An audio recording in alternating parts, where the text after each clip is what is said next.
down. Isn't that interesting? So the annual sales, remember we talked about this, somewhere in the $5 million range, house range. And so what does that mean? It's interesting, they're kind of fluctuating up and down. And so now I put this here behind this. And once again, the gray is the sales, and the dark line is the mortgage rate. There may be a correlation. But the question is there a correlation with the mortgage rate on existing homes? Let's see. I guess, somewhat. This goes down, sales are somewhat up. I didn't say causation, but the correlation. Mortgage rate really jumps up, and sales slump. So who buys existing homes? Not just people, not just families. What demographic cohort generally buys existing homes? I'm sorry, what? Baby boomers? First time buyer. Okay, so maybe it's first time buyer, and let's assume it's first time buyer. And so what income do first time buyers generally have in the population?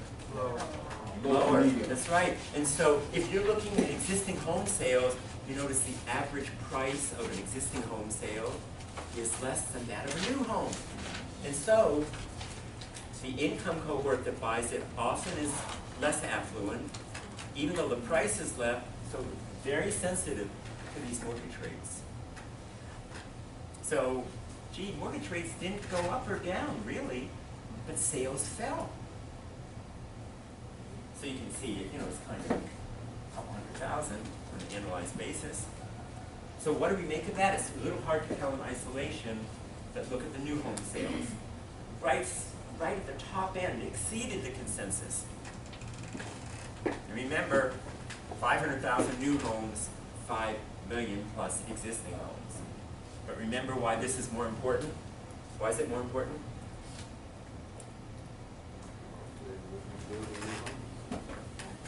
Yeah? We'll be building some new homes. Yeah, but when you build a home, what happens? Increase the property value? Well, yes, because the land was probably worth, 25,000 and the home's worth 250 or 300,000. What happens when you build anything? You bring people, you guys, See, people. Yeah, you have jobs, you stimulate the economy, come on. And so this is such an important number because this creates jobs.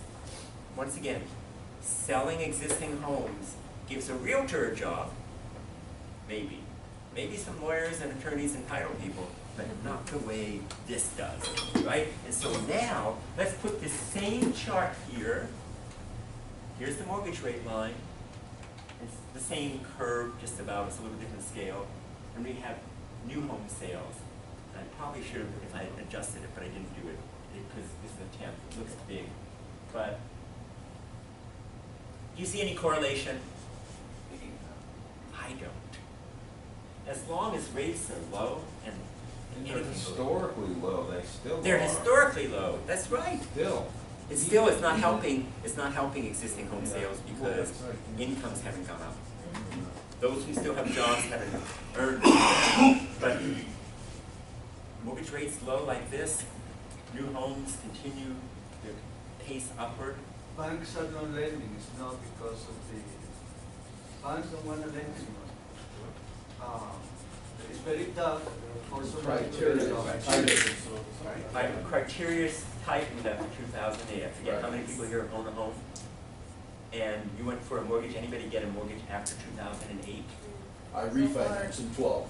All right. And was it easy? No. And hey, I just went through the grist last year, and it took me. I did it from start to finish in less than 3 weeks because I know how to make the system work. But more paper than God, right? Yeah. And so, but that doesn't change anything because the one is there is money to lend. The banks have it. They're simply lending it to those who have the credit and the ability to buy it. And so that's it. That's Okay, beautiful. but I understand, but before somebody with a 580 could buy a house, a score. Now they require ceremony. That's right. And it turns out, if we did a study, probably people who had a 580 credit score were defaulting on their mortgages, Exactly. were incapable of paying, so there was a reason to tighten the standards. Before they were not taking through that. I mean, They weren't even everybody worried was- about that. yeah. That's correct. So once again, I don't want to divert from our task at hand here, which is really, I'm trying to lead you to think. My whole focus really today is ultimately, when you get into your team, what are the factors that are going to have an impact for you on your particular group? What's important? Yes, Alex? Are these all like, like condos, homes, or is it just, like single family properties? I know that it's all All new the- homes. okay. And then you can break up new homes into condos Okay. and single family, and you can look at existing homes. And in fact, new home sales, the reason why they actually have been, they're about the same. The truth is that a much larger percentage is apartments and condos and other product that's being built, not single family homes. I have a question. How does that look with different MSAs? Does it look the same?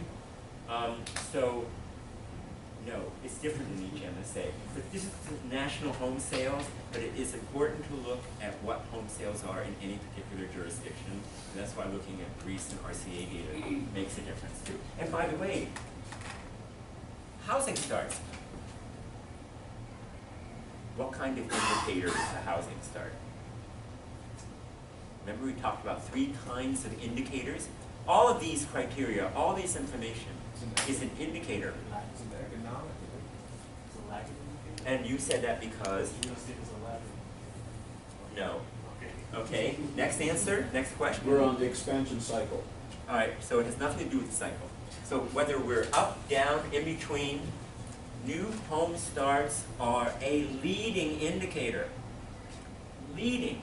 Why? Because basically I'm pulling a permit, I'm starting construction. It's not been sold. And so this tells you the confidence level of builders, of what they think they can sell. And oh, by the way, this inventory, see, and that's why permits and starts, they're closely linked. So you go in and you look. So for example, in Broward, in Dade, and West Palm, in each of the counties, each of your groups should tell me how many housing units are in the pipeline. What is being marketed? And if you look at the historical number, you tell me if that's a positive or negative indicator. It's a leading indicator, but so when the numbers are steady and strong, that tells you something that at least the people with the 1% are going to be buying. Okay, but you're saying that because that was happened in maybe 2007. There was a lot of So this construction. is 2015. Okay, but a lot of construction and a lot of wealth and everything came down.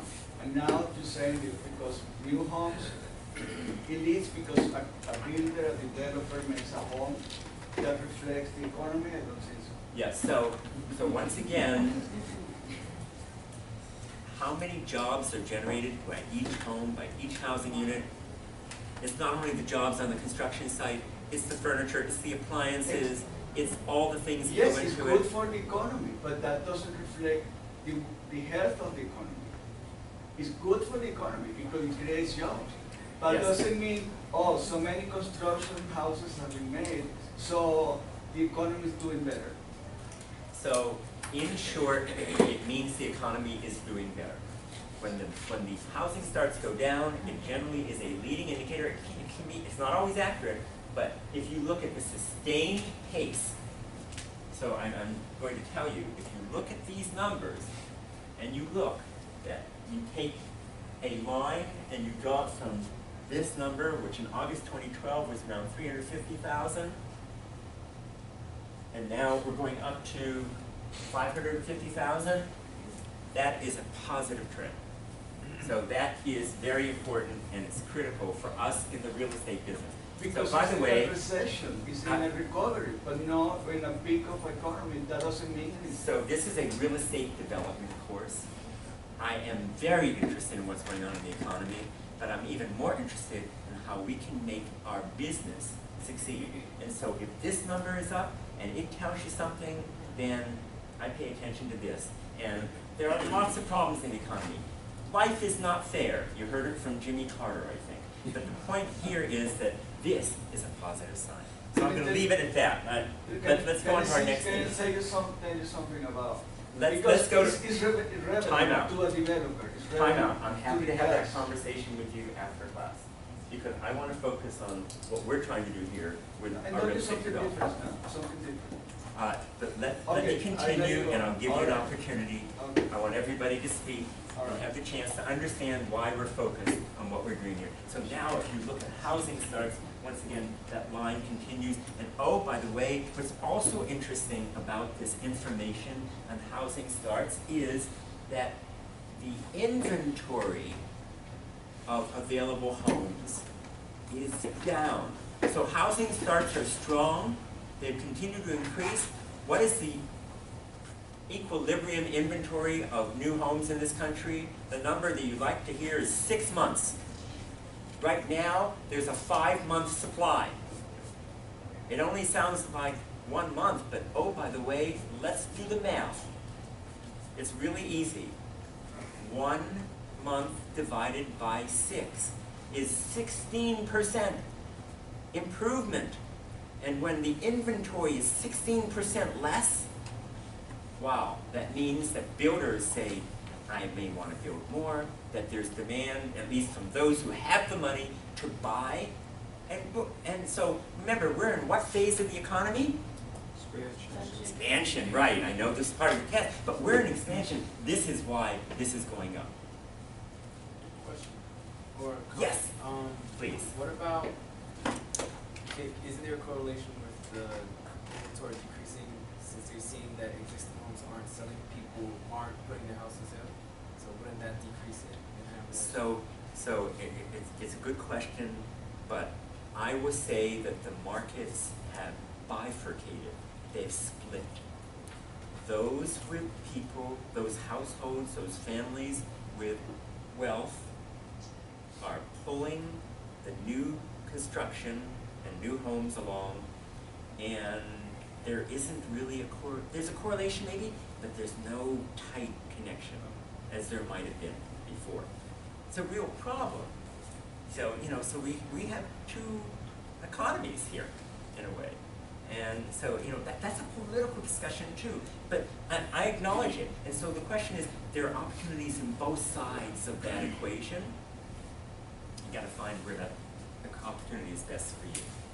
So, here's another indicator. Retail sales is what kind of indicator? Leading. Why? Because It's showing how the activity in the apartment is picking up. If you have more sales, because more people there and having more space. right, and Jeff actually used the right word. Discretionary. That's right, and so interesting. So households, once again, that have discretionary income are spending it. I'm not saying that all households have it, they don't. But, it's really interesting if we look at this. So here it's interesting. Gee, retail sales, less autos and gas. And so it's kind of interesting. So there is a way, we're not going to get into that, but if you look at auto sales, gas, now isn't that interesting? Actually, that's held back what's going on. Though gas prices have gone down, we haven't seen the impact of it. So, yep, it's another leading indicator. It goes up and down every month. And then, of course, I get to the gross domestic product. Everybody should know this was just released on yesterday.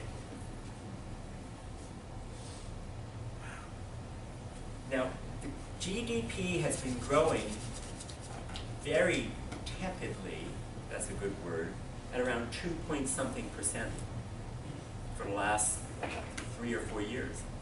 And for the last couple of quarters, last quarter, 3.7%, this quarter, 3.9%. Obamacare is not a great job killer. It has nothing to do with this, actually, okay? But these are numbers we like to see. The economy is growing. Now, Jeb Bush says he wants the economy to grow 4% per year. I don't know if it's sustainable. I don't believe it is in his plan, but it's a great goal. So these are excellent numbers.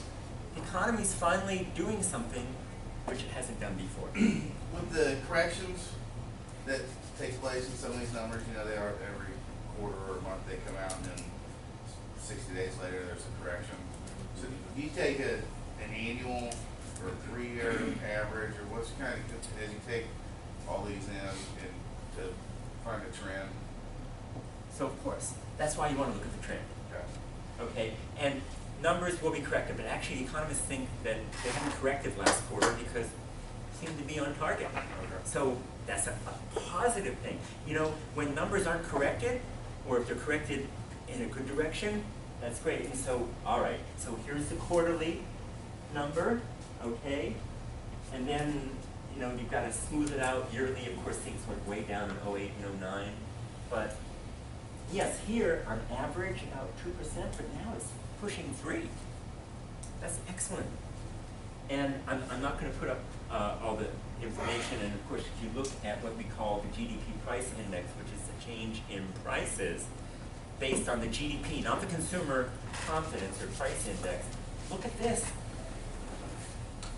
There's inflation, but it doesn't really hit the charts. I don't know where the inflation is. Maybe it's in an Apple Watch or something. I don't know. Right? But it's not in the overall economy. And look, consumer prices actually fell. That's because gas has plummeted. Anybody bought it for less than $2 yet? A gallon? Not quite. I've seen it once. We'll get there. That's right. And so, but look, when you look at these numbers, this is all the hallmark of an expansion. I mean, you can't say anything better than that. And when it just still hovers around 0, yeah, in fact, negative, this is all good news. And then you look at it over time for now the last 5 years, the economy is doing what it should do. Jobless claims just came out Thursday. Every week this comes out. And I tell you to look at it. Why? Because then it goes back to the whole issue of who is looking at it. So jobless claims are what kind of indicator? Meaning? And why? This is just showing the economic trend, you know, there's less So- jobs. So remember, this isn't unemployment insurance, which is after the fact, after you filed. This is someone filing for the insurance, if you will. And the number is still, actually it's gone down. It's 264, here it's only changed barely. That's a blip. This is all good because look at it in context. That's why I always look at this, not just here, but look, people just even 2 years ago, 340,000 people were filing every week, you know, these claims. Wow. So, you know, we all should be in great economic shape, but I know that's not the case. It's not the case. Okay. Don't say her name. Who knows who this is? All right. I see 3 hands. So that means the rest of you have no idea who she is. Right. Everybody should know who she is.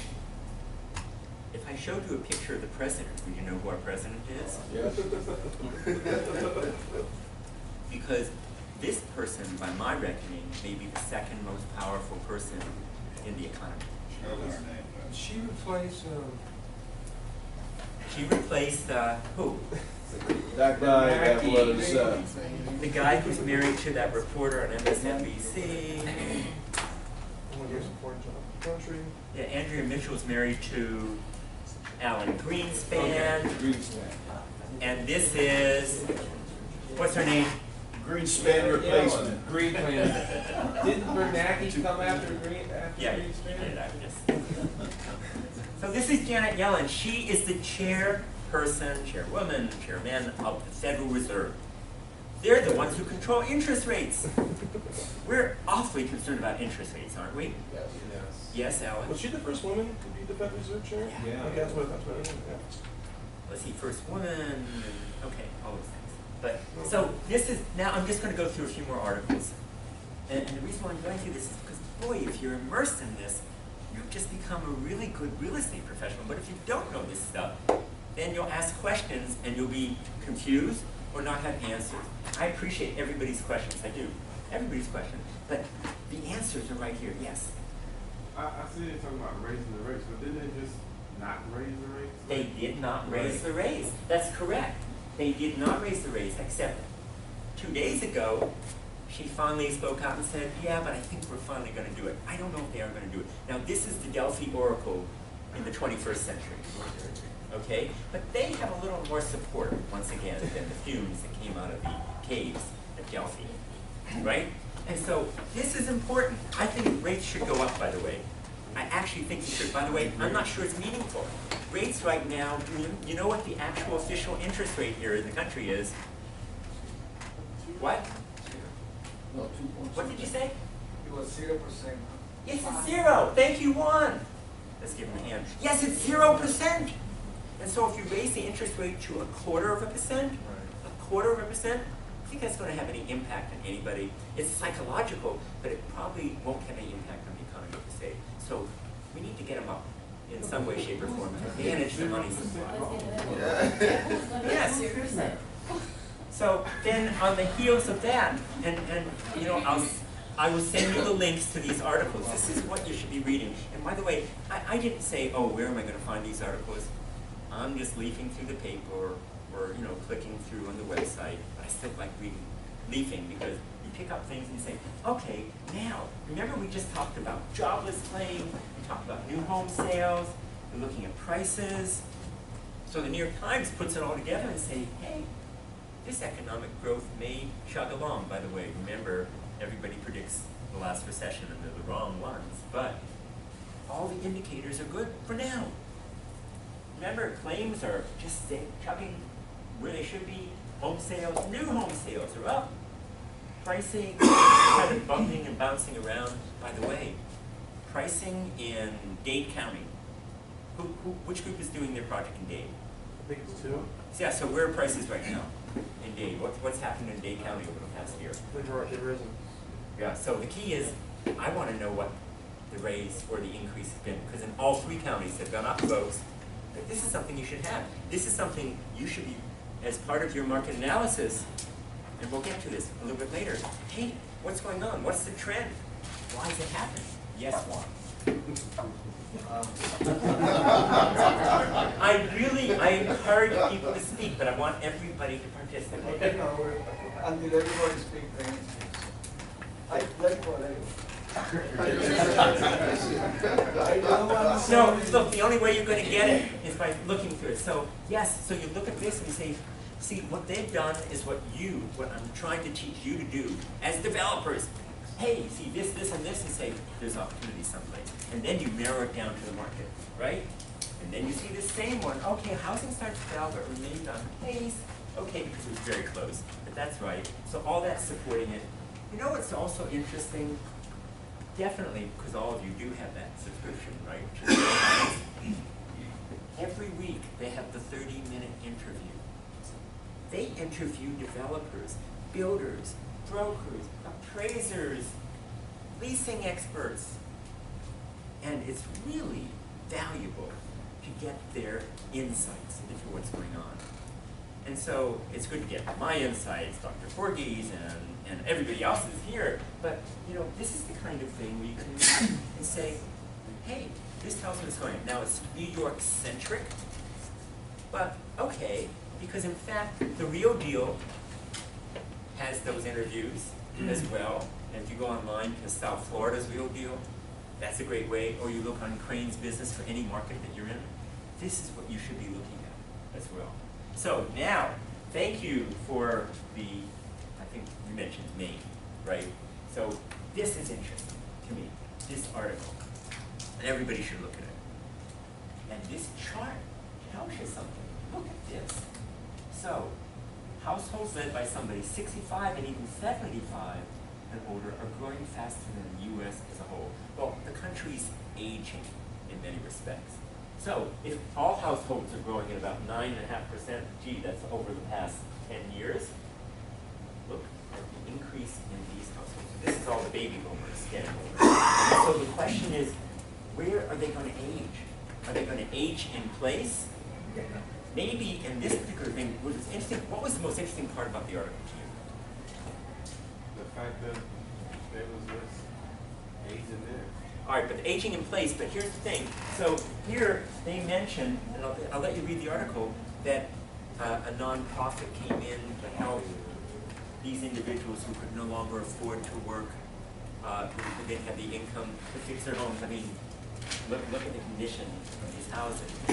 But oh, by the way, not everybody who's elderly is poor, though the older folks as a group are poorer.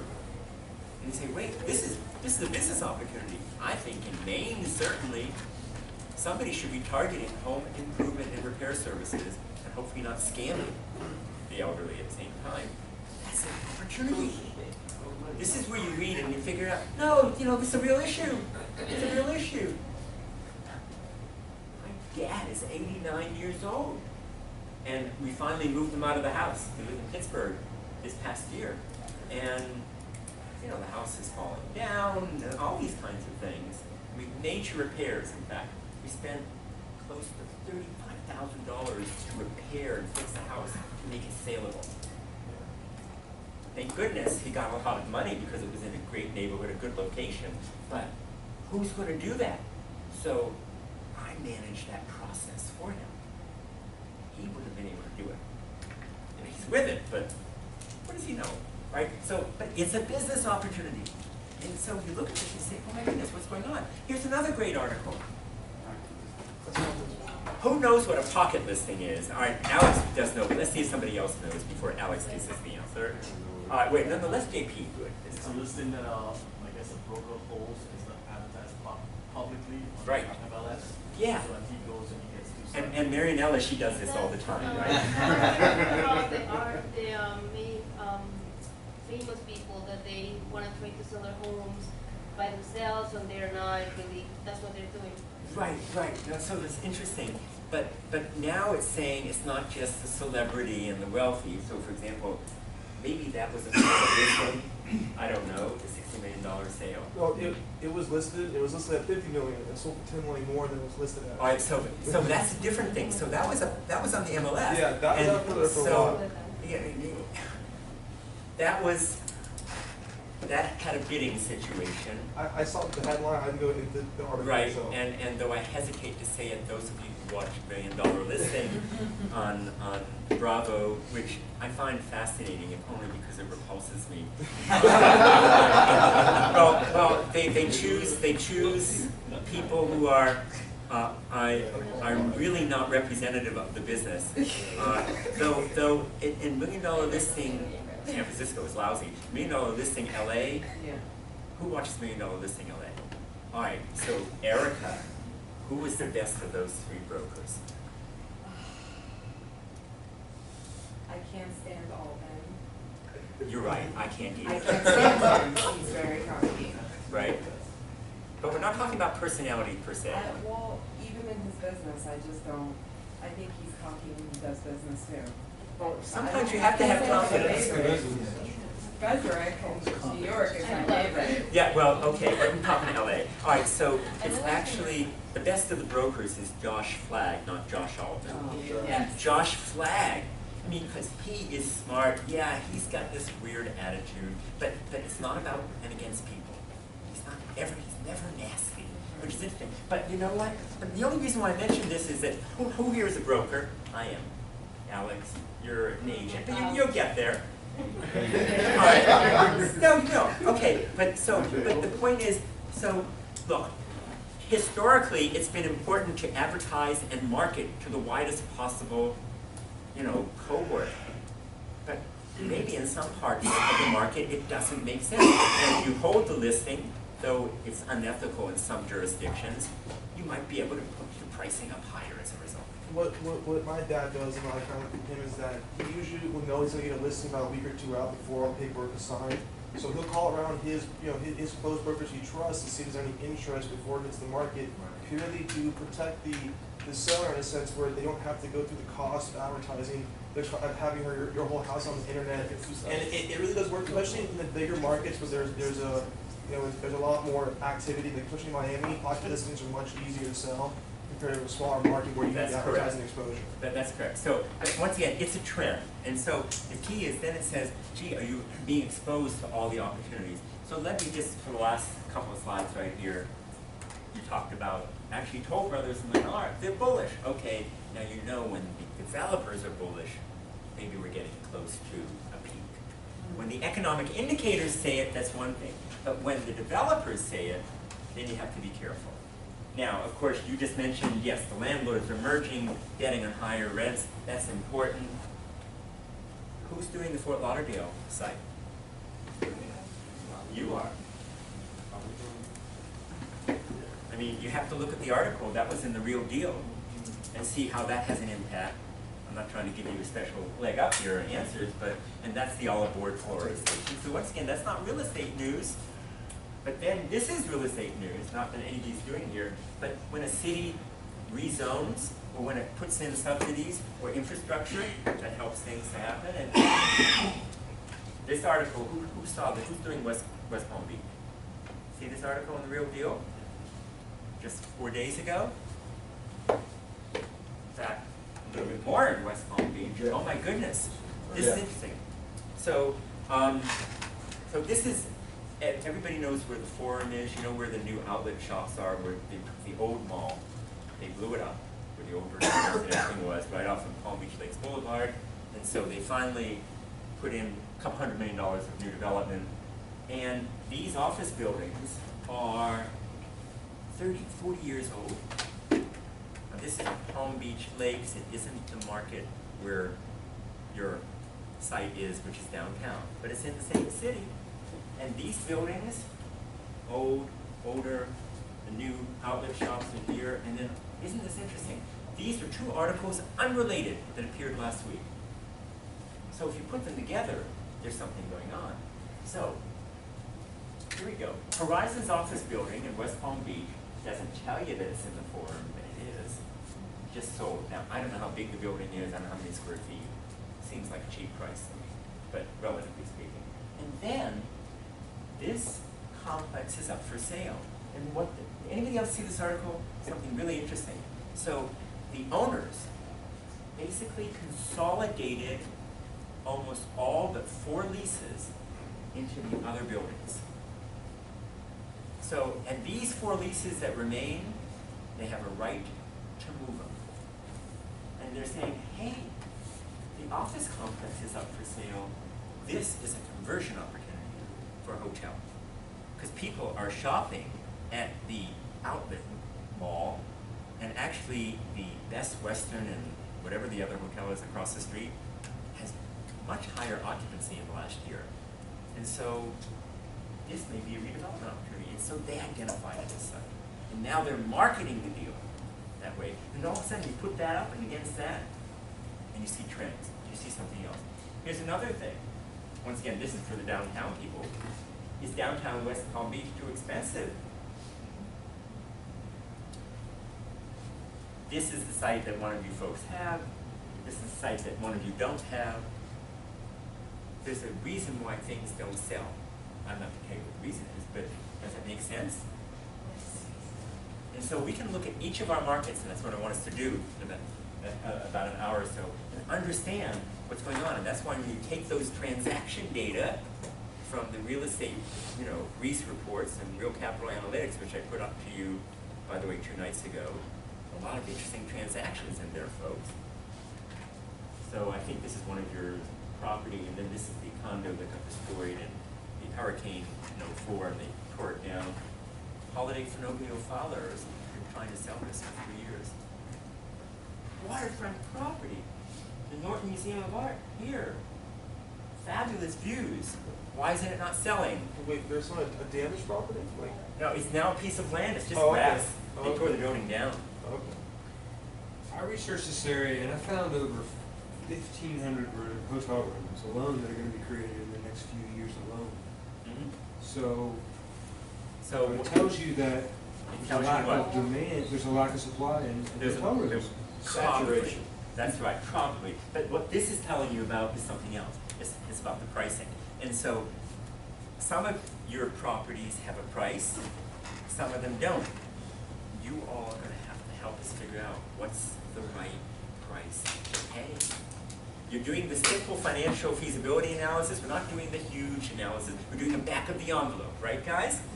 So you should be able to work back into what that number would be, we hope, because you have enough of that market. So, I am now going to, let's just do a 5-minute break, a short break, and I'm going to put up a presentation that takes you through the entire, what we'll call feasibility process, of what I did with the ULI, and that will hopefully be a template for what you're going to be doing in the next 3 weeks. So, go ahead and get the pressure. Going back to the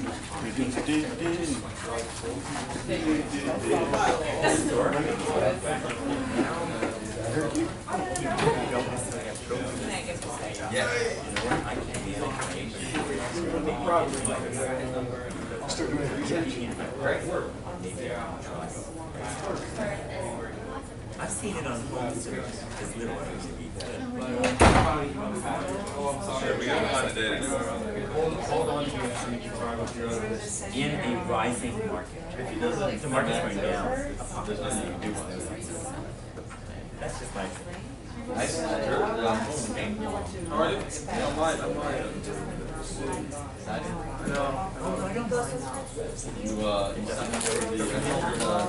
Yeah, I was out today. So Sept was calling me last week. Did they? Yeah, to try to come back in and make a decision or something. So, Yeah. Basically, probably next week or something. Yeah, I can't say. Is it gonna be in the same market? Yeah. I worked there commercial golf.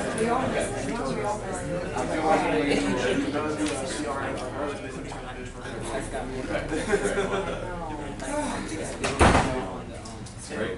Yeah, our project looks pretty good. I did a little research on it. Yeah. It's I saw you did. zoned for all 3 hotels, office, and retail, and residential. So, yeah, what is it?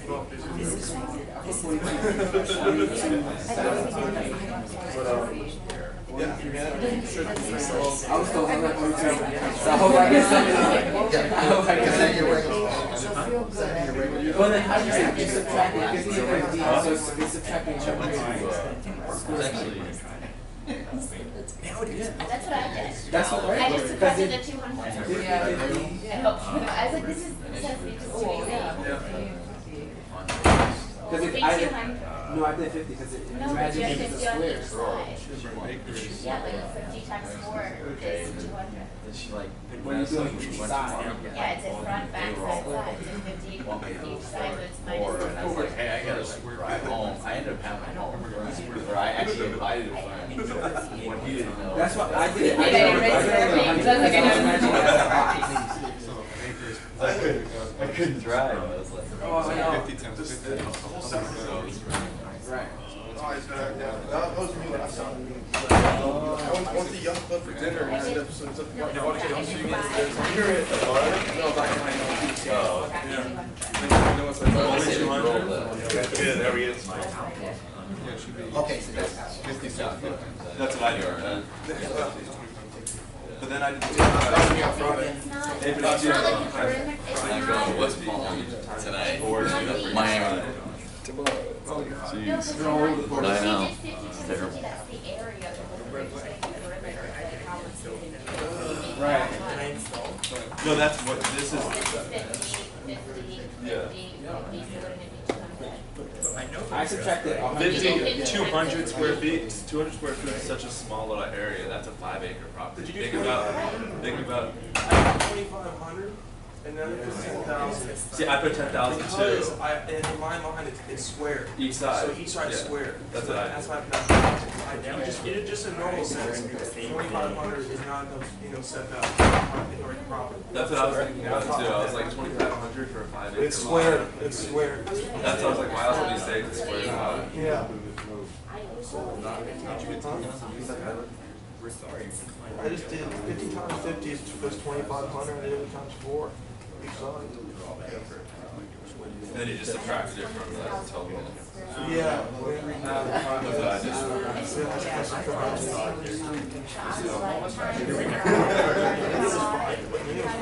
But yeah, if you were to do 50, if you were to do like 250, 250. Yeah,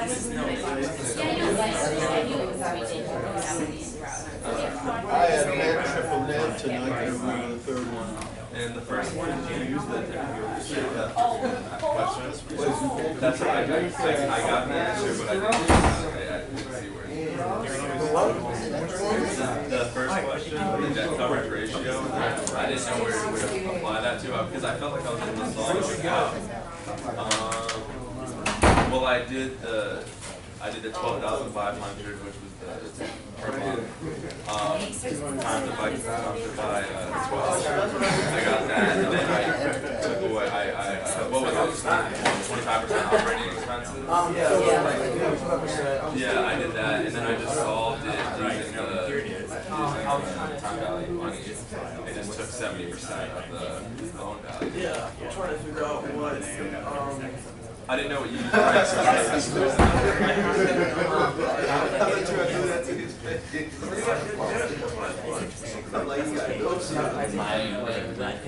oh, no. Wait, ours is wrong. Oh, really?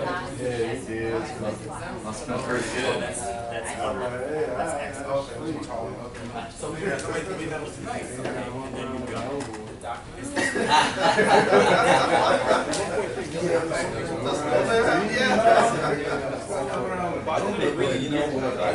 Well, we all just missed the lot rate. I just said 134,000. that's your fault. You guys don't see the whole. That's what I was That one, I'll question that. I only know like what they played. No, that first one, I remember They playing played. I did it a really weird. I knew that I might get the right answer, but I would not. Was the project feasible? That's good. In my mind, You're yeah. gonna be confidential amongst us. Like, you're not gonna. She said, if the debt service coverage ratio has been marriage, whatever it was, money, you weren't gonna lose money. Okay, we need to say. How about the three types of leases? The three types of loans. Full service and the most in retail, most triple net. Triple net, yeah. That's all public does. Public safety leases themselves, they keep like most of their properties and lease it back to the Well, the public says like they're all. It's, they basically value. Oh, yeah. Of course, I mean, you only need one between the two of you. The rent itself, the taxes. Basically, you have to. All right, folks.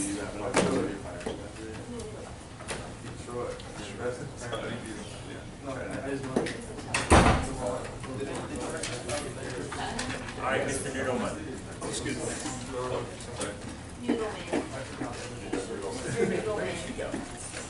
Alex, do a test.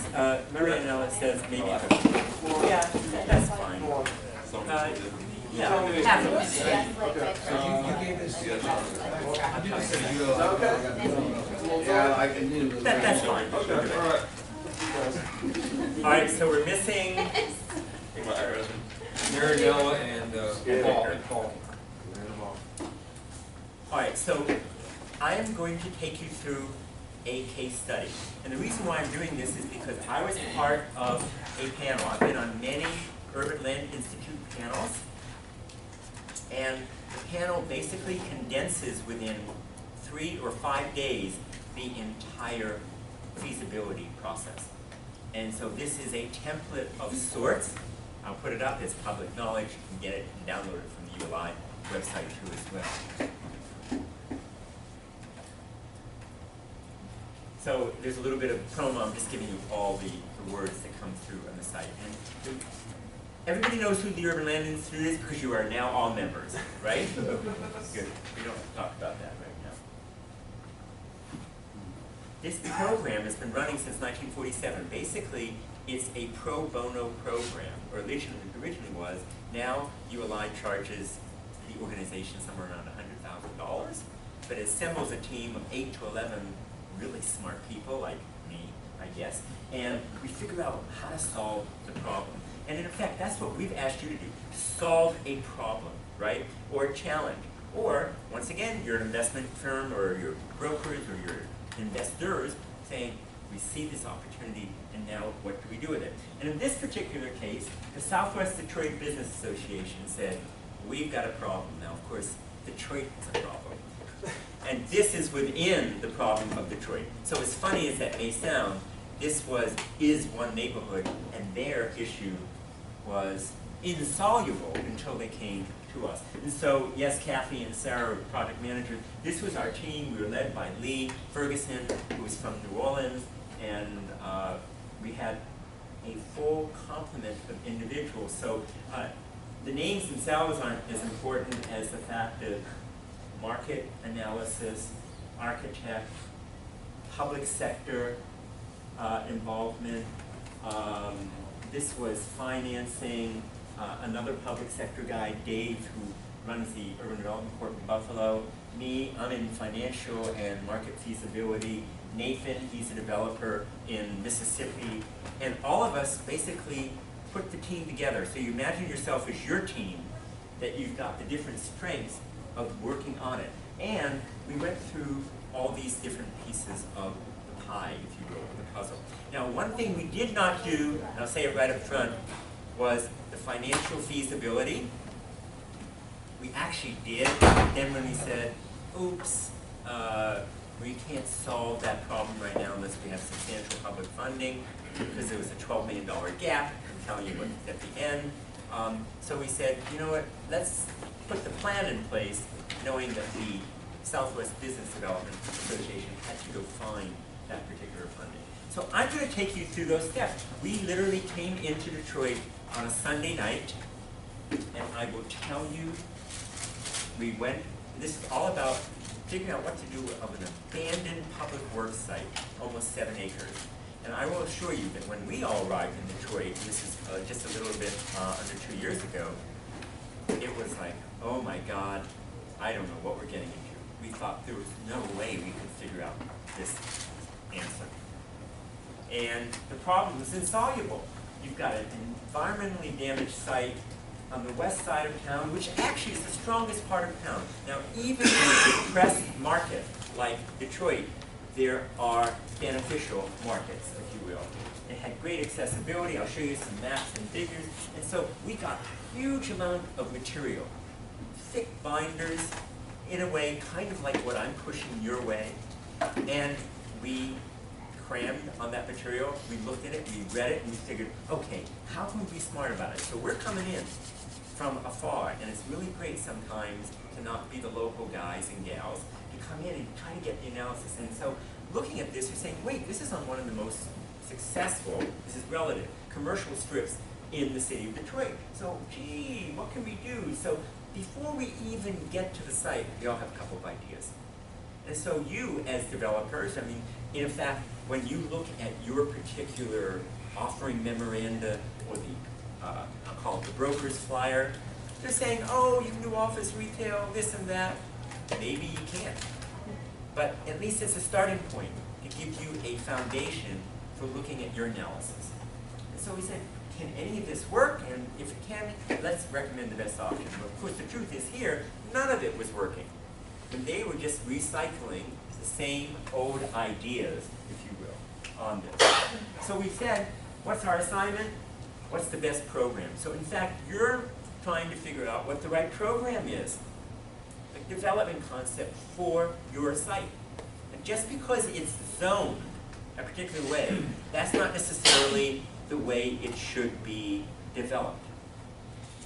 Next, are there any special considerations? And here, there's a whole issue, and I'll get into it, about immigration and undocumented immigrants. And that's important here because when we look at statistics, the numbers, what are they telling us? Are they reflecting the entire economy in an area? And how do you program the space because of that? Can we figure out a way to take advantage of existing assets that are nearby? And we'll talk about that a little bit. And then, of course, what partners do we want? Because, in fact, we had the governor, the mayor, everybody, over 100 different city, county, state government officials that we interviewed. Of course, there were 8 of us plus 3 ULI staffers, so we broke all that interviewing up. Now, how many people are you all interviewing for your particular project? I hope everybody at least is talking to the broker who's offering the deal. And then you go from there. And we'll talk about some of the people that we did. So once again, I see this as a really interesting template of how you do this kind of analysis. And as I've always told you now, this is our 3rd session together. The market and the numbers are going to drive the deal. It's interesting. I'm right now, oh yes, I'm sorry to see your hand. Or to your comment just now, in reference to our project, you just mentioned that the current land use isn't always the best or the best use for your findings. Are we going to do that for our project, or are we just going to go with the current zoning? I want you to figure it out for your project. We'll talk about that. So, you know, a site may be zoned for 100,000 square feet of office, and then when you do your equilibrium analysis, if it's an office site, you may say, you know, the market can only support 50,000 square feet, and we'll price and develop the deal on that basis. That's a legitimate way to analyze the property. Does that help answer your question? I guess more towards land use. We're not changing the land use, just the rezoning aspect of it. And so what the land use on all these properties is just land. So you are going to change the use. The question is, do you want to change the zoning? And so I will say, keep things simple. No. The zoning is the envelope for our study right now. If we really were looking at this, we'd say, you know, if I wanted to invest in it, I might say, no, I don't think a rezoning change makes sense. But no, assume that whatever is permitted is kind of the outside boundary of what you can put on your site. Make sense? Yeah. And then within it, let's see whether the market will support what that envelope is. We call it an envelope, literally. And so that's why it's so important to do the market up front. Right now, in fact, so for the last 2 weeks, actually, let me put it this way. For the last year, I have been pursuing a deal outside of New York City. And so at the ULI meeting in New York City last October, I was introduced to the Economic Development Director of the city of Bridgeport, Connecticut. Anybody been to Bridgeport? Yeah, okay. You've probably driven through it on the Connecticut Turnpike, right? My mom went to school there. Oh, okay. Great. Fairfield Together? University? Huh? Sacred Heart? I think Bridgeport University. You know, there are a couple of schools there. Okay. But so that town is depressed. All right? It's not Stamford. It's not New Haven. It's not Hartford. But I met with the Economic Development Director. They received funding for a brand new rail station. Oops, shades of all aboard. But this is from Metro North. That's the New Haven line. So they want to put a second station. They got funding. And then the area around what they call the Barnum Station has the Yale New Haven Hospital. It has jobs. It's near the waterfront. And the city owns a whole bunch of land. Can this be developed as a transit-oriented development, a TOD? And so I met with the Economic Development Director, and then one of my colleagues, she and I went to visit him in December, and then I went again in March. You know, it takes a long time, and I put forward a proposal, and then finally, on August 28th, I get this email, oh, we're doing an RFP. Yes, it goes out to the whole world. This is what happens when you're dealing with government and agencies. And here's the RFP. Go online. If you're interested, let us know. And then, of course, I said, yeah, hey, I've been, pursuing this deal for a year. And then, basically on, I guess it was Friday, September 18th, they had the site tours.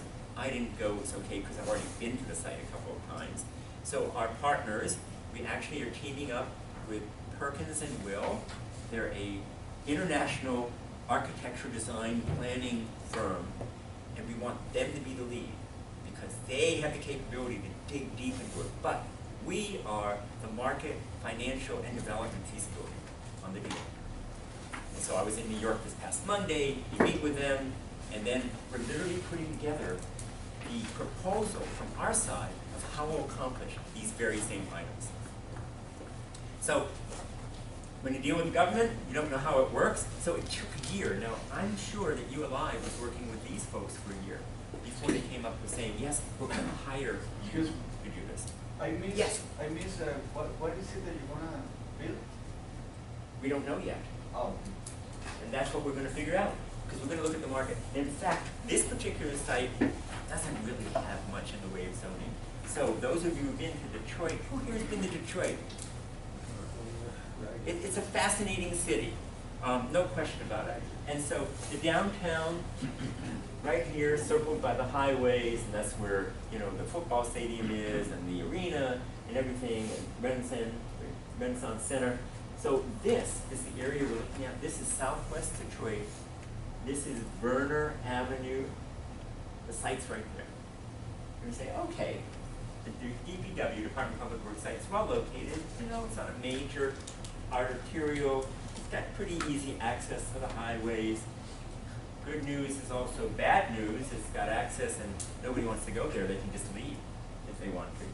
So now I'm going to give you the top level analysis. In fact, so what we're doing is after spending hundreds of hours of work, we condensed this, and this was, actually this presentation took 55 minutes.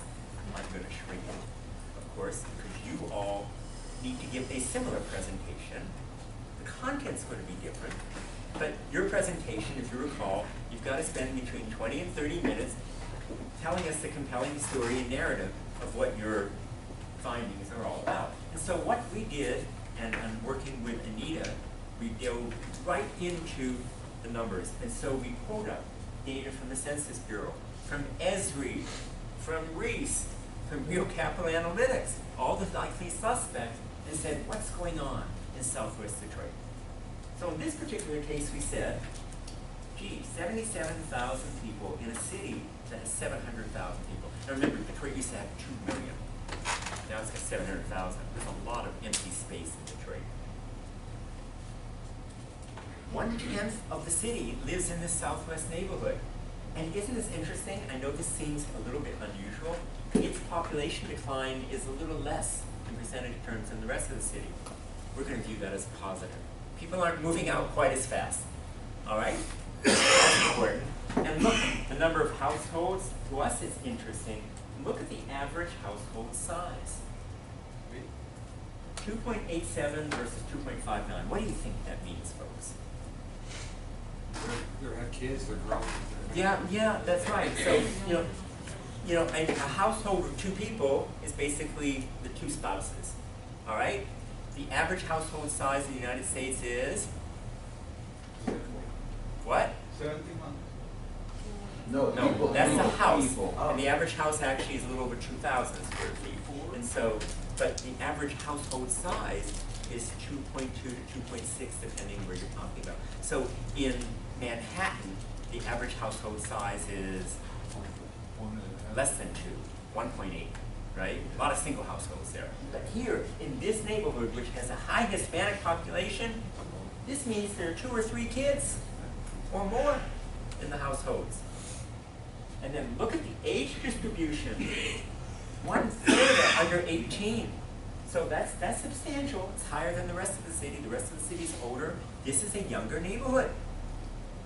And younger households spend money differently, right? Not as many older folks.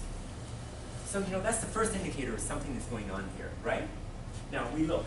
Hispanic population, so economic and demographic analysis should include ethnic groups, socioeconomic groups, the whole thing, because you get a sense of not only what their ethnicity is, but their spending habits and patterns. 83% of the Detroit Hispanic population lives in this neighborhood. Wow. That tells us something very important. I mean, you can say either you have an African American population, you have an Italian population, you have a Jewish population. Here you have Hispanic, and by the way, Hispanic here means lots of different things. A hugely diverse population, not just from one country, as we know. And so, yeah, it could be, but look at that. Primarily Mexican, but, others there too. This doesn't give you always the full accurate picture, but it is important to note 53% of the community is Hispanic versus 7% of Detroit, 4% of the MSA. Low-income households. Now, look at this. Barely $50,000 is the median household income. That's low in South Florida. Anybody want to guess what our median household incomes here are? 60, 70, 80,000, depending which community you're in, or more. Once again, you know, I'm just not singling out any community, but I know if you look and you actually take the census tracts in Boca Raton, it's $110,000, or in Palm Beach Gardens, it's 103 or something like that. This is far less affluent. And then, wow, it's poorer than the rest of the city. Now, the household has $25,000 in income. I'm not sure that gets you very far, folks, does it? Not at all. Now, we did something else, though. Call it an expanded estimate. And so you don't see all the data behind it. We went to MSRED, but in a community that has a what we call an undocumented economy, there's wealth. And in fact, here, it increases it by a third. That's huge. And so using what we call the expanded estimate, that means household incomes are greater than what's being reported. Because people haven't, you know, documented it, if you will. Look at this. Home ownership, it's low compared to the rest of the area. Home values, less than $50,000. You can't add a room in South Florida for $50,000, right? Much less a closet in New York City. So it gives you a feel for what's going on, right? So all of a sudden, are you forming a picture? And we're just doing a desktop analysis. Of course, we kind of parachuted in the neighborhood. You gotta see it. Has everybody actually gone and visited their sites? Who has not gone to their sites? This week. All right, I guess you're gonna have to go, the rest of you, or at least if you can. Tell me, driving around the site's gonna tell you something. I don't care how good Google is. But you can't get the feel for the site.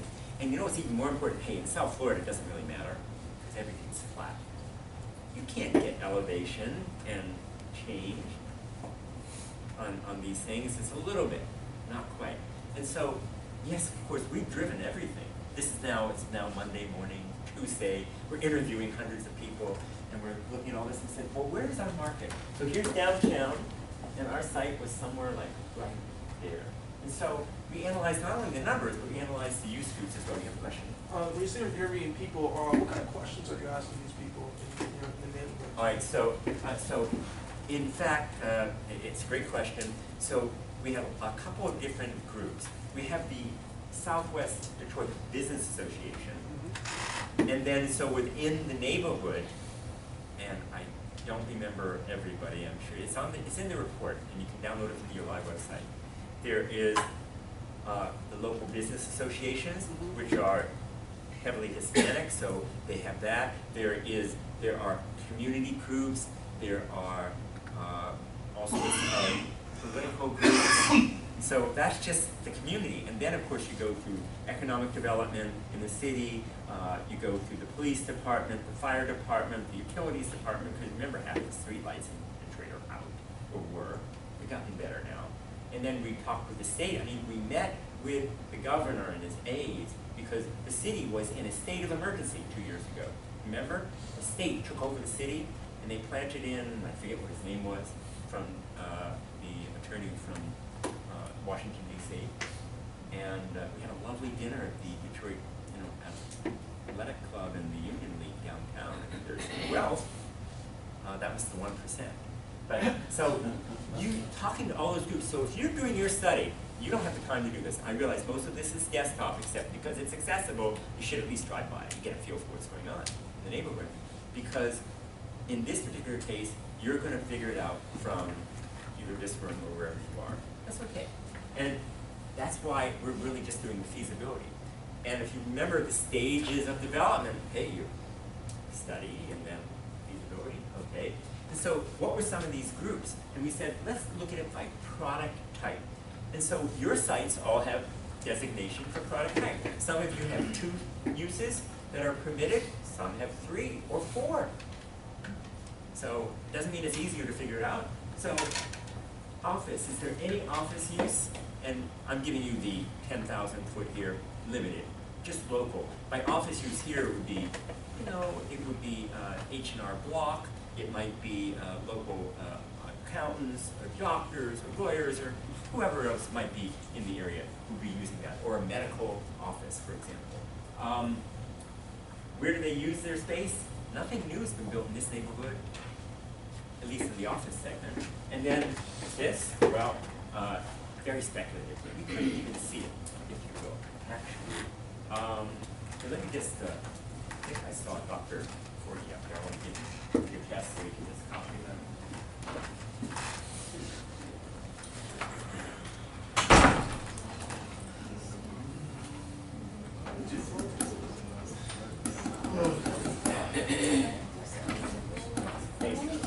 So then we say industrial.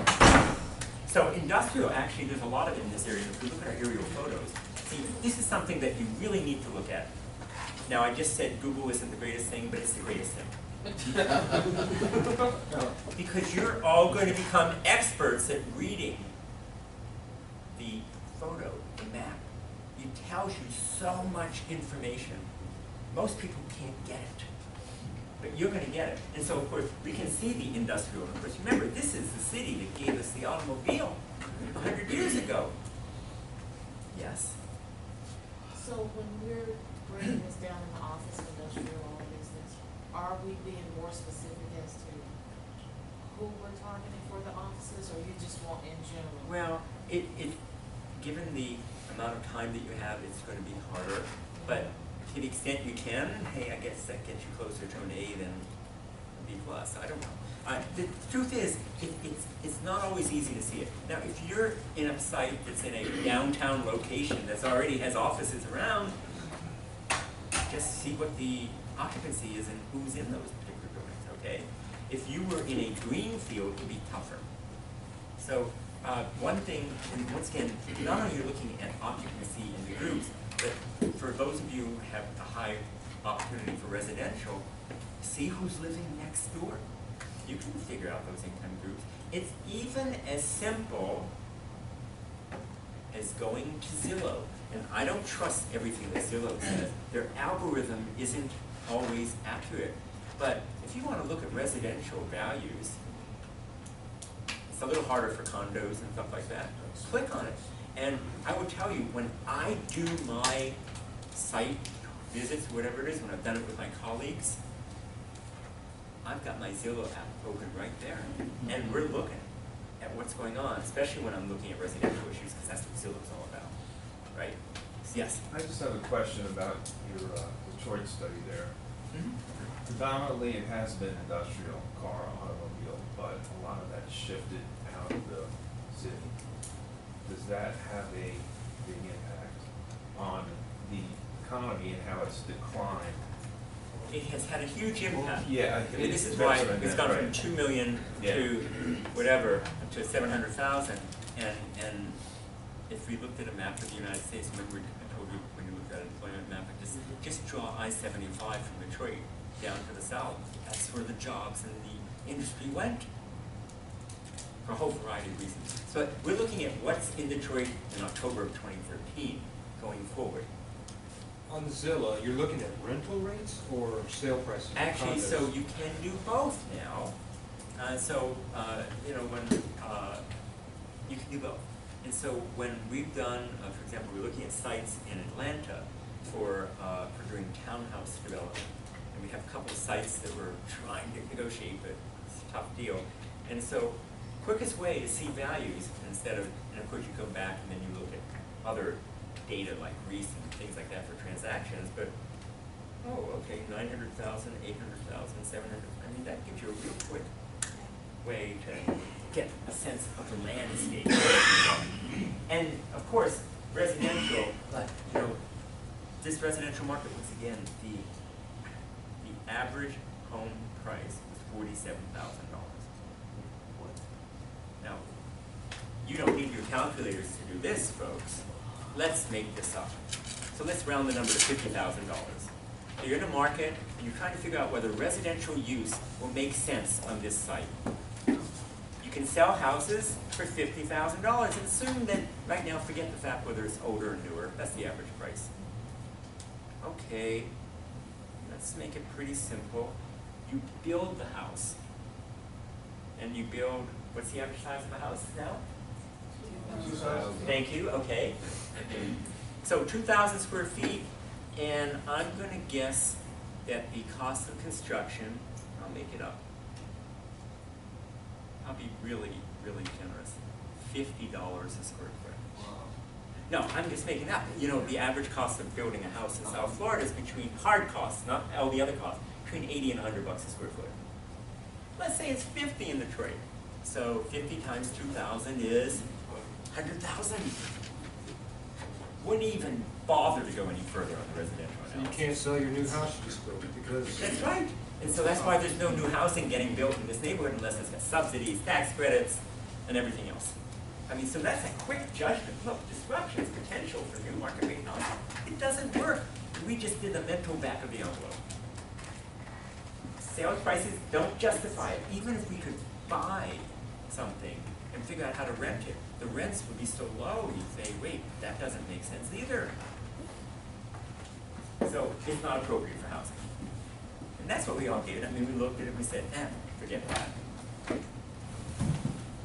So then we really did dive in looking at the local business. And what's really interesting about immigrant and other communities is a lot of economic activity taking place. But it's behind the storefront. It's up on the second floor. It's not documented, if you will. Small businesses, 1 to 5 employees. How do you accommodate that? How do you make that grow? How do you create jobs that will generate the income that we like creating development on this site? That's the question. And so once again, using the data that we can get online and through data sources, this is what we found on the number of businesses. And what were they making? I mean, how many shops do you think were behind, you know, in someone's house where the women were doing quinceanera dresses? It's not, okay. Tortilla factories, big stuff. This is the tortilla production center of the Midwest. Yeah, and you know, we did the lunchtime thing. We met with businesses. We had a couple of great, you know, lunches, Mexican dinners, the whole thing, right? So it really gives you a feel. But look, ironwork and other things, low customization, basically low-level entry and easy, low barriers to entry jobs and things. So Dr. Forgan, I'm taking you to a ULI market study that we did and the whole development study to show them how to plan for their particular product. And so now we're still in the market analysis, entrepreneurs, artisans, I won't get too far into that, but they need space that can work, you know, open loft kind of space is an example from Brooklyn. And then we said, okay, so that's kind of the office, industrial, what about retail? This is what the streets look like, you know, the panaderia, Mexican town, bakery, and I don't speak Spanish, you know, Liberia and all this kind of stuff, and saying, wow, there's a draw. And so it's interesting, we're going to show you a set of numbers in just a minute. How do you do market capture and development potential? Now, I showed you equilibrium analyses last week. So those of you who have office opportunity on your site, you're going to do an equilibrium analysis to tell us whether it makes sense to put it up there. And I'm going to just show you also how to do a capture analysis. You may not have all the right numbers, but there's a way to figure that out. And so we look at the existing businesses and says what's there and what's not, okay? Smaller scale, lots of food businesses, very vibrant, we're the star in the middle there. And we said, wait a second, we can figure this out. Now you can readily access this, at least Susan Berman should be able to readily help you access this.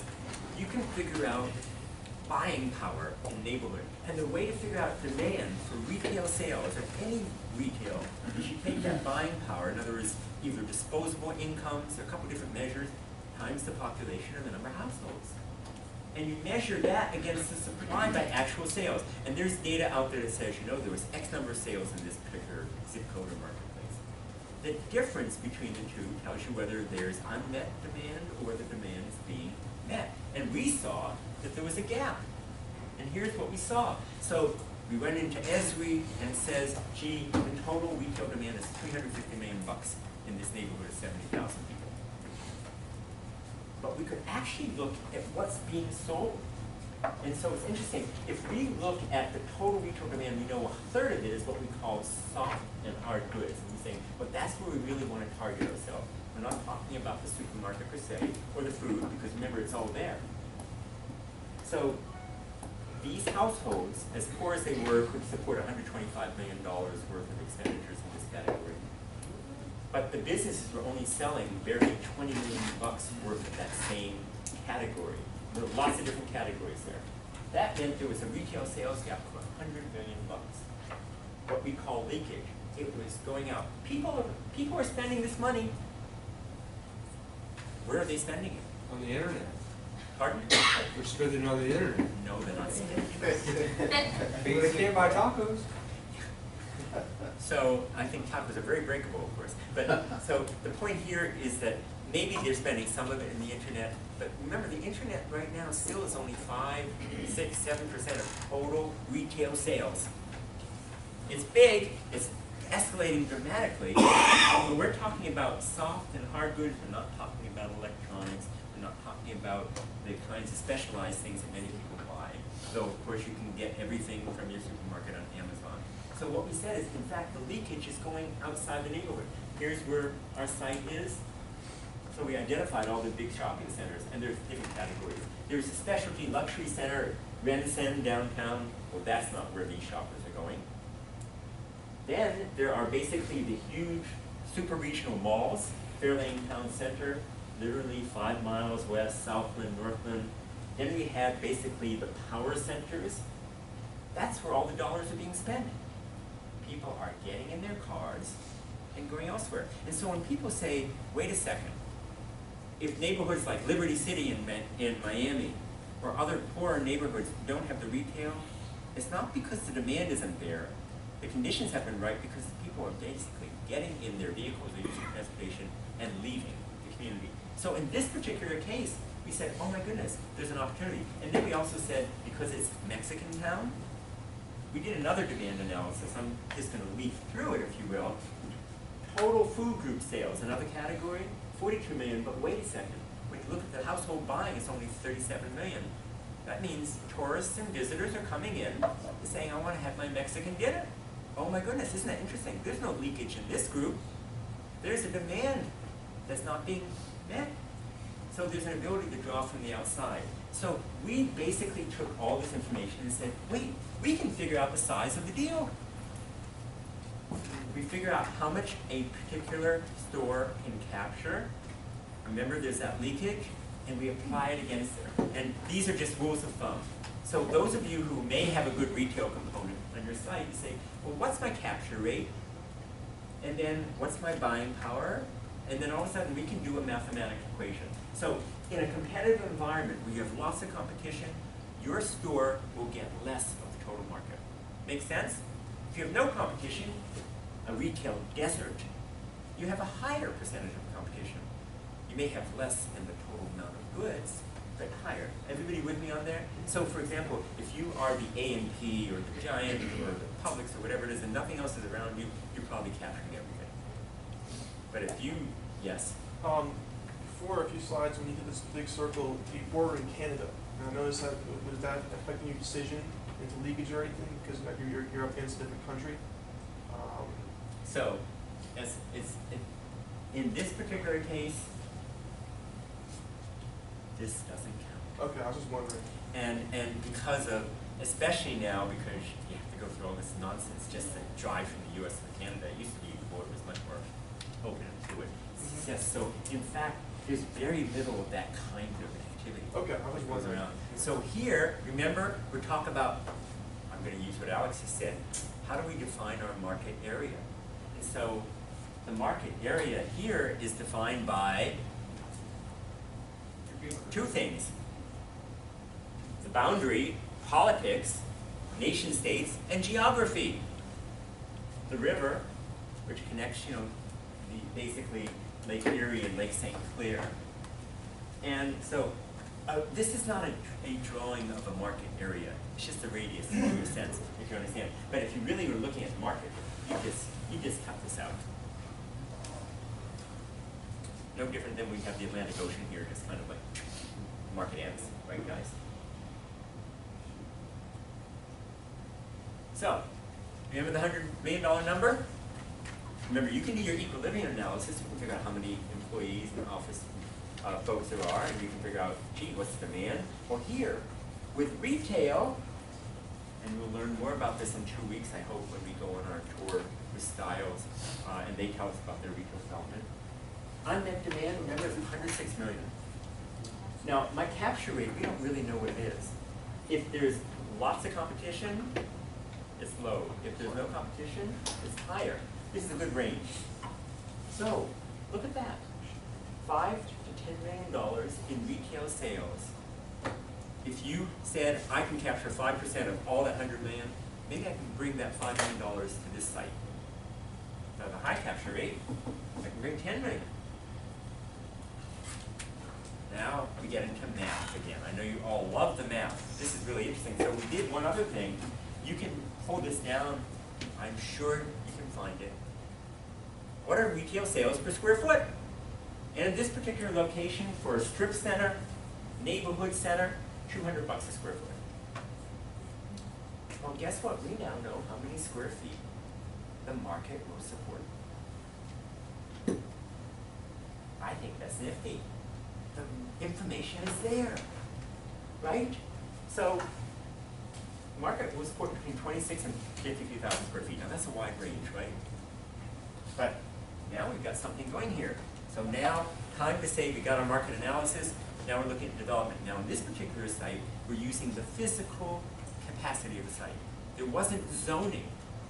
It said, yeah, we could do all these things, but it wasn't meaningful. So here, we did the physical capacity, and we said, wait a second. Before we do that, let's finish up the market analysis. Remember I said 26 and 53, then we looked at the REE food, and that actually generated that use, and then we looked at the businesses. Maybe the total use is 41 to 78,000 square feet. So our architect and planner said, what can you put on the site? 300,000 square feet. By the way, everybody tell Claudius how many square feet there are in an acre. 43,560, 43,560, say it 3 times quickly, and you'll get it. You just have to memorize it, it's in your brain. And so, on this almost 7 acres, and you know, there's some easy things to say, and when we get to that problem, we'll help you figure out that. So, you know what, it's the city, but we have to have cars. We need 4 spaces per 1,000. This is our site right here. So, to put something on the site and park all the cars that are required, about 60,000 square feet. All right, last part of the equation, basically, is that, gee, if it's 60,000 square feet, and remember the demand was between 41 and 78, bingo, we've got a match, right? Now, if we could accommodate 20,000 square feet on the site, and the demand was 41 to 78,000, is that a good thing? Yes, no? No. No, why not? You're leaving, All right, you're leaving opportunity on the table, but guess what? Our site is smaller than what the market generates. So that's good. If our site could support 100,000 square feet, and the market said you could only build 40, 50, 60, then you can't build to the full capacity of the site. That's the bad thing. So the irony here is that if your site is smaller, you say, yeah, I can fit within that capture. So those of you who have big sites, so for example, if any of the sites say you can put 500,000 square feet of office, and you end up looking at your equilibrium analysis and say your demand is 300,000, would you build the full 500,000? No. No. But if your demand is 1 million, and you think you can capture, you know, half of that, that's a pretty high capture rate, even for office, even if you're the only office building in town, then you might say yes. So whatever the government, whatever the zoning is not necessarily what the market demands. So let's go back to Styles. How many units are they building at 8th Avenue? 300 something. 300 something, that's right, that's all I remember too. And so, but remember, they worked within the zoning. The good news is that the zoning fit that. Now, frankly, if the zoning was 500, they probably would have done more. If the zoning was only 100, they probably would have said it didn't make economic sense. That's because the cost wasn't right. The market may have been there, but then the cost would not have been there. So I'm just taking you through the process. So here we are in the study phase, if you will. We're not really at feasibility. And we know now the market can support this retail use. Great, so that means we finally have the opportunity to come up with a development strategy. We haven't designed anything. Which is, I mean, conclusion, I couldn't catch, what is the conclusion of what you? Well, you you're said? eager to hear I the answer. heard you, I heard you. We're not there Something yet. smaller, Yeah, but something bigger, but it's smaller, but it didn't catch. So in about 15 or so minutes, you'll get to the conclusion. But so, you know, I'm trying to take you through step by step the rational way of looking at the deal. Sorry, so you said it. No, that's okay. I'm glad you're excited. So, but you have a question, Jeff? Well, so far you've demonstrated there's a need for retail. Yes. But you also, in the first part, demonstrated there's a need for industrial, because there's a lot of employment that's Right. that's So, stagnant. so I didn't say, I call it retail, and if we go back at that particular chart, we actually said one other thing. And so, local businesses, artisans, crafts, entrepreneurs, ill-defined. Is it industrial? Is it retail? Is it storefront? Is it back of the house? We don't really know. So that's why I did that analysis to show you the fundamental soft and hard goods group. It's a little mushier on the other things. The criteria aren't there because with the undocumented economy, it was hard to actually tell. So we based it on the number of businesses that we did. You're not going to get to that level of detail. That's fine. But so, once again, we're not designing, but we're figuring out a development strategy, right? And you're not designing. We're not going to get that level of detail, but you'll figure out what it is. So then we said, oh, wait, now we know what the use groups are. We know the opportunities. So we came up with a theme, a narrative, a story. And so what do we mean by that here? So it could be, for any of your sites, you could say, as I channel Donald Trump, it's huge. Right? I can't say it the way he does, but it's like, it's the best. I'll build the best building. I'll build the biggest building. I'll build the highest whatever. I don't know. That's all he says. Right. And so if you know your use groups, if you know your market, then you say, okay, so you may say, you know, our site in Pompano Beach, those of you at Pompano Beach, it's on the water, you know, zoned for hotel and multifamily. I think the narrative is pretty obvious there. The question is, what is the detail in that narrative? And if you're in downtown like you are in Miami or in Broward or in West Palm Beach, you've got another mix of uses. Who are the users? So here we said this is a center for employment. Yes, locally owned, locally made goods. We wanted a community meeting place because it was clear from our meetings that there is no community meeting place. By that, it doesn't mean a room. It could be a square. It could be an outdoor space. And so we created something that instead would have to be a destination. So I'm now going to go kind of flip through this. Yes, we're capitalizing uniqueness of community, all of this, and I want you to come up with that theme. But what we said is, how do we, quote unquote, fill the retail gap? That's just our own little joke, of course. Let me get through this one and we'll conclude it. And so we're basically creating a theme that says, okay, what's physically makes sense here as well? A public space. How do we take what is this and say, oh my God, we have this huge intermodal terminal next door, that's scantily, nothing can go there, can we manage to get around it? And how do we create value? You're in the business of creating value, remember? And so you want to see, for us, this was a public sector assignment, not a pure private sector one, because we had a number of different goals and objectives. But we realized the only way to achieve it was through the private sector. And so we said, the Southwest Detroit Business Association had to create a partnership based upon our plan. And so we went back to the tenant mix. You don't have to get this specific, but it's good to know who your tenants might be, because it will drive what your deal is. There's your tenant mix strategy, local artisans, what are the principles? Can we help support residential nearby? It was a politically correct thing to say, okay? And when we do that, we said, now we can develop a concept.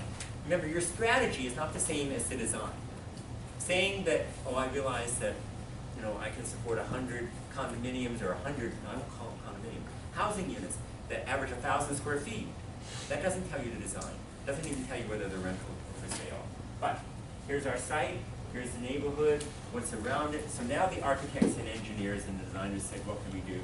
We had this empty shell of a building, and hey, they did the same thing down in Memphis, Tennessee. Building looked very similar. Like, hey, can you turn it into some sort of indoor mall or space, put the glass back down, make it a viable meeting, greeting place that fits with the retail. In this particular case, retail was the key. There's Mexican Town, there are the parks, there are what's going on, and how do we focus what's going on in this particular community? Because in fact, we were midway, basically in the center of the community. So now the architects and designers said, here's our acreage, and this is actually pretty good. The 3 or 4 new developments in the neighborhood, Burger King, Dunkin' Donuts. It may not be infill as you know it, but it was proof that there's a market, because those national chains did the same economic and demographic analysis. And so that commercial and the bank, they're across the street. So maybe we could actually take this space, which is what it looked like, and do something great with it. And so I'm going to push through. Remember, that was our program. We have our 6-9 acres. And so we said, take the existing building. Remember, we had 300 parking spaces, and we can come up with a plan. You don't have to do the plan. That's not our assignment. For us, this was important because we had to give an image and something concrete by which the community could work with. And in an analysis, of course, now it goes through the feasibility, because you're going to kind of go study feasibility, but you're never going to get beyond that. And our feasibility then said, well, wait a second, let's look at that pre-development, pre-construction concept here. Take the existing building, what can we put in front, do something unique with it. These were just views, if you will, of what could happen on the site. There's public right-of-way issues. There's the whole food truck business, huge food truck thing here. It's going all over the country, as you know.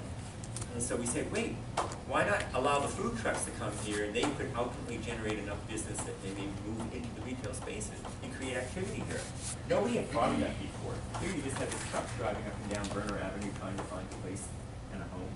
And we then applied what I call these development principles. So I'm going to quickly go through that. Yes, Paul. I'm trying to find a correlation or connection. Your vision is community center and a couple other uses. In this particular case? Yes, in this particular case. When you showed the demographic information, including the average salary or employment wage, it was household like 20, income. household, yeah, 25,000, which is right. very low. So I'm trying to see the correlation to that. Does that come into your vision and what you're trying to develop? Yes, okay. And so it kind of came in because for us, the key wasn't just the household income, it was the leakage in retail sales. So even if a household is poor, it has to eat and clothe itself. Well, needs, right? Right, it has certain needs, and the folks were getting in the car and still driving to the Target at Fairlane Center. Yeah. The Sears. Or the Costco. Sears. That's right, that's right. And so income per se will tell you what kinds of goods and services they may buy. But here we knew that they weren't even fulfilling all those needs right within the neighborhood itself. And so then we did the analysis, connecting it and all that, which is really good, cool stuff, and back to the pretty pictures and so on and so forth. And we had to go deep into that. So this, you won't get quite to this design, but I will tell you, when you do a full feasibility analysis, which is what this was, we said, we're establishing a new mixed-use system, we're giving opportunities, we're creating public spaces. You don't need this level of detail. In fact, this was the way you sell it. So when we did, I think of numerous projects, I mean, my Rockville Center project in suburban Washington, D.C., created a brand new public park and fountain and square. That was the way we got the city, to give us $6 million in infrastructure funding. And the state and the governor to say, well, as long as the fountain does a whoopie-doo, I'll give you another $2 or $5 million or whatever it was he said. And that's what the governor said to me. And so here we said, you have to have public spaces. Great, it's public, it's pretty, skateboard parks, movable furniture, and I'm not dismissing it. This is really important when you have a full design team. How do you support the this very fragmented residential that's next door? And ultimately, I keep going back to this image. Now, you won't get to implementation either, but hopefully your financial feasibility, even the back of the envelope says, hey, does it make sense? For us, implementation was key, because what good is this plan if we don't get all the partners involved? And so realistically, when you go out into the development world, you will want to build this kind of team. And remember, we've already talked a little bit, and I remember in the first class and the last one, we said, who are your partners? And I'll go through that list again. Who are the people in the development team? And some of you, when you said, well, what's going on? I guess I'm ahead of myself a little bit here. What are the phases of development? Don't confuse the phases of development with the tasks and the disciplines within that phasing process. So here, it's clear to us, we needed these particular entities, if you will, to be a part of the team. And we came up with a whole private-public principle saying, in fact, ULI has 10 principles of public-private partnerships. They have a lot of 10 principles about lots of different things that are great. And they're a great guide. And so we said, hey, here are all the different organizations that must be a part of this particular deal. No different than when I go for a rezoning or a development, I figure out who's the right person. So this particular deal that we're looking at in Bridgeport, Connecticut right now, we've identified who's the minority group that we need to be part of, who's the historic group, who's to write this. All those items are important for our team as we go forward with our RFP. And then we came up with ways to look at site control because the city didn't own it. The Department of Public Works did. How do you transfer it? Right now, for your concern, you're all buying or choosing not to this particular site. All these sites are for sale. You're effectively going to tell us